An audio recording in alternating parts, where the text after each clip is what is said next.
Quand j'ai voulu monter ce texte avec Alain, on s'est heurté au problème des droits.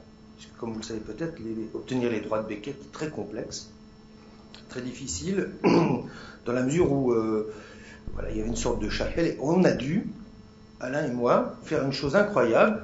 On a dû produire un document de 20 pages avec la mise en scène écrite.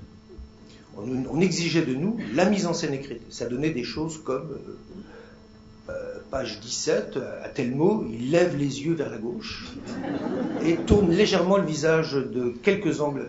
Puis, ayant dit ça et ça, il baisse un bras et se rassoit sur l'unique tabouret du plateau vide. Il ne se passera rien. Et puis on continuait comme ça pendant 20 pages, un texte très, très, très précis sur ce que nous allions faire pour obtenir les droits. Quand nous avons obtenu les droits, ensuite nous avons fait, bien entendu, le contraire. Et le jour de la première, on nous a dit, les ayants droit de Beckett sont dans la salle. Et donc là, peut-être que demain, rideau. On ne sait pas. Et puis rien. Donc nous avons joué. Et puis 10 ans plus tard, les ayants droit de Beckett faisaient un hommage à Beckett. Ils m'ont dit, vous devez présenter ce texte, qui est un spectacle important, vous devez le remonter. Alors j'ai appelé Alain, j'ai dit, voilà, il y a un hommage à un truc qui s'appelle Paris Beckett. On voudrait le refaire. Qu'est-ce que tu en penses? Alain me dit, écoute, si tu as envie, je suis d'accord. On va repenser les choses depuis le début. Mais chez Beckett, il n'y a pas de paradis. C'est une sorte de divine comédie. Il n'y a pas d'enfer non plus. C'est au milieu. On est dans une espèce de purgatoire où les gens, en fait, sont convoqués à un endroit très spécial, très métaphysique.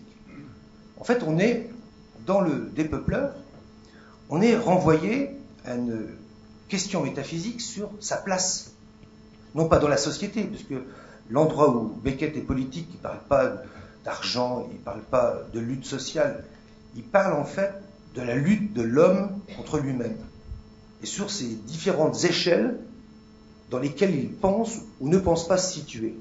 En fait, Beckett classe l'humanité en 4 catégories. Ceux qui s'arrêtent jamais, 1, 2, ceux qui s'arrêtent quelquefois, 3, les sédentaires, qui, une fois une place, ne la quittent jamais, sauf quand ils sont chassés, puis une fois chassés, ils se jettent sur la première de libre. Puis 4, les vaincus. Alors, voilà. Ça, c'est les 4 catégories. Alors, libre à vous de vous positionner dans l'une ou l'autre de ces catégories. Il a construit, donc, un univers à la Dante, c'est-à-dire on est à l'intérieur d'un cylindre, il y a 200 êtres humains, hommes, femmes, enfants, de la vieillesse jusqu'au bas âge, qui n'ont comme seul objet 20 échelles.